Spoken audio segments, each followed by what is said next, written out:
ሰላም የተወደዳችሁ የአባቴ ብሩካን፣ ዛሬ ደግሞ በዚህ ማለዳ መዝሙር 27 ቁጥር 4ን አነብና ሶስት ነገሮች ተናግሬ እጨርሳለሁ። እንደዚህ ላለ ባሪያው የእግዚአብሔር ባሪያ ዳዊት እግዚአብሔርን አንዲት ነገር ለመንኩት፣ እሷን እሻለሁ። አንዲት በሕይወቴ ዘመን ሁሉ በእግዚአብሔር ቤት ኖር ዘንድ እግዚአብሔርም ደስ የሚያሰኘውን አይ ዘንድ መቅደሱንም መለከት ዘንድ። በዚች አጭር ደቂቃ ውስጥ ሶስቱ አንዶች የሚል ነው ማወራችሁና ብዙ ጊዜ ብዙ የጸሎት ርዕሶች በሕይወታችን አሉ። እንጮኻለን፣ እንጸልያለን፣ እናጸልያለን። ዳዊት ግን ባለበት ሲቹዌሽን ውስጥ እግዚአብሔርን አንዲት ነገር እለምነዋለሁ ብሎ የጠየቀው ግን ሶስት ነገር እና እስቲ እነዚህን ጸሎቶች እነዚህ ሶስት ነገሮች አንድ ብሎ ሶስት የለመነው እስቲ የእኛም የጸሎት ርዕሶቻችን ይሁኑ ብዬ ሰሞኑን በልቤ ላይ ስለሞላ ሼር ላድርጋችሁ። ዳዊት እግዚአብሔርን አንዲት ነገር እለምነዋለሁ አለ። ከዛ ደግሞ እሻዋለሁ አለ። እርሷን መሻት አለ። መለመን መጠየቅ ነው እንዲያድርግልኝ ብሎ፣ መሻት ግን ያ ነገር እስከሚሆን ድረስ መጽናት፣ መጠበቅ፣ መከታተል ነው። ያ ነገር የለመን ነው እና ዳዊት ከመለመን ከመጠየቅ አልፎ በቃ ይህንን ነገር እስከሚሆን ድረስ ጸሎቴን አላቋርጥም፣ መሻቴን አላቋርጥም፣ ፍለጋዬን አላቋርጥም ይላል እና ያዕቆብ ምዕራፍ 5 ቁጥር 16 ላይ የጻድቅ ሰው ጸሎት ደግሞ በሥራው እጅግ ኃይልን ታደርጋለች ተብሎ ተጽፏል። ስለዚህ በእግዚአብሔር ፊት የምንጮኸው ጩኸት፣ የምንፈልገው ፍለጋ፣ የምንሻው መሻት ተራ አይደለም ማለት ነው። እግዚአብሔር ሰምቶ የሚመልሰው ነገር። ስለዚህ የተወደዳችሁ ዳዊት አንድ ነገር ፈልጋለሁ ብሎ ሶስት ጥያቄ ጠየቀ። ምንድን ነው? አንደኛ በእግዚአብሔር ቤት ኖር ዘንድ አለ። በእግዚአብሔር ቤት እቆይ ዘንድ፣ እዘልቅ ዘንድ፣ ጀምሬ እንዳላቋርጥ። አሁን ብዙ ሰው ይሄኛውን ነገር አይጸልዩም። የእናቶች ጸሎት አለ በጣም ደስ የሚል መጨረሻዬን አሳምረው ይላሉ። ብዙ ሰው መጀመር ጎበዝ ነው። በተለይ ኢትዮጵያዊ የሆነ ሯጭ መጣ ከተባለ ሁሉም ሰው ሜዳ ሁሉ በሩጫ ይሞላል፣ በሯጭ ይሞላል። የሆነ ታዋቂ ዘፋኝ መጣ ሲባል በድምፁን በሚጮህ ሰው ይሞላል ከተማው። የጅማሬ ጎበዞች ነን። እኔ ግን እግዚአብሔር ጸጋ እንዲያበዛልን የምለምነው ለአገልጋዮች፣ ለክርስቲያኖች ጀምረን እስከ መጨረሻው መጓዝ እንድንችል እግዚአብሔር ይርዳል። ስለዚህ ይሄ ይጸልያል ማለት ነው። የገላትያን ሰዎች እንደዚህ አላቸው፣ እናንተ የማታስተውሉ የገላትያ ሰዎች ወይ በመንፈስ ጀምራችሁ ለምን በሥጋ ትፈጽማላችሁ? ለካ መጀመር ብዙ ከባድ አለ፣ መጨረስ ነው።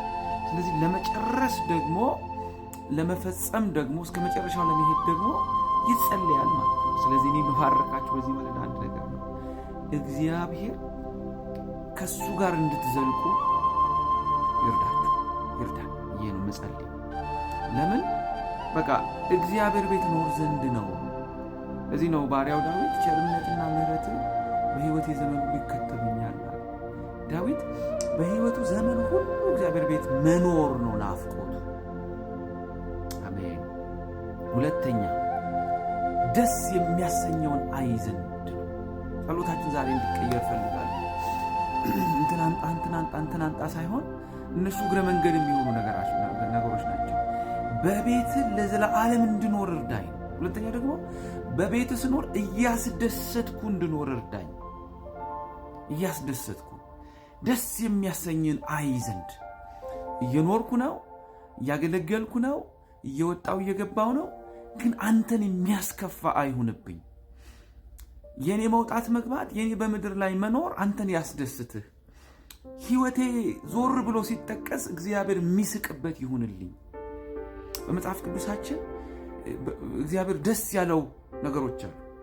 ለምሳሌ በእምነት በአንዳንድ እምነቶች ኢየሱስ ክርስቶስ ደስ ብሎታል። ባለማመናቸውም ተገረመ ይላል፣ በማመናቸውም ተደነቀ ይላል። ያለ እምነት እግዚአብሔርን ደስ ማሰኘት አይቻልም ይላል። በእግዚአብሔር ላይ ያለንን መደገፍ ሲያይ እግዚአብሔር ደስ ይላል። ደግሞ በቅድስና እግዚአብሔር እናስደስተዋለን፣ በንጽህና ስንኖር። ግን ትልቁ ኢየሱስ ክርስቶስ ሲጠመቅ አብ ከሰማይ ሲያወራ ምን አለ? በሱ ደስ የሚለኝ የምወደው ልጄ እሱ ነውና እሱን ስሙታል።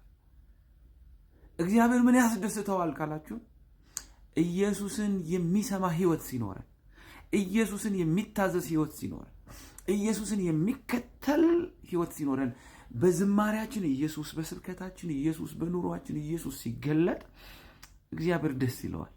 እና እኔ የምጸልየው በእግዚአብሔር ቤት ለዘላለም እንድኖር፣ ደግሞ እያስደሰትኩት እንድኖር። ስለዚህ ጸሎታችን ይሄ ይሁንልን።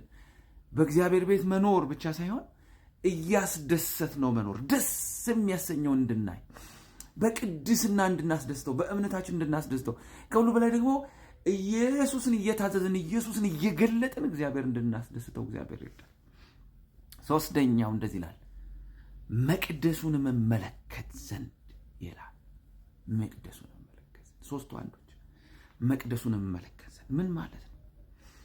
መቅደሱ እግዚአብሔር የሚገኝበት፣ አቤቱ ይላል መዝሙረ ዳዊት 15 ላይ በድንኳን ውስጥ ማን ያድራል? በቅድስና ስፍራ ማን ይኖራል? በቅንነት የሚሄድ ጽድቅን የሚያደርግ በልቡ እውነት የሚናገር በአንደበቱ የማይሸነግር በባልንጀራው ላይ ክፋትን የማያደርግ ዘመዶችን የማይሰድብ ምናምን ያለ ይቀጥላል። ምን ማለት ነው? ለእስራኤላውያን ህዝቡን አገኝና ከህዝቡ ጋር አገናኝ ዘንድ ድንኳን ስሩልኛል። የመገናኛው ድንኳን የምንለው መቅደሱን እመለከት ዘንድ ማለት እግዚአብሔር ባለበት ስፍራ ቆይ ዘንድ፣ በህልውና ውስጥ ወጣ ዘንድ፣ በህልውናው ገባ ዘንድ፣ መንፈሱ ይሰማይ ዘንድ፣ እሱ ይርበይ ዘንድ፣ በእሱ እነካካ ዘንድ ይህንን ነው የምጸልየዋል። እና ህልውና ውስጥ መቆየት እንዲሆንልን መጸል።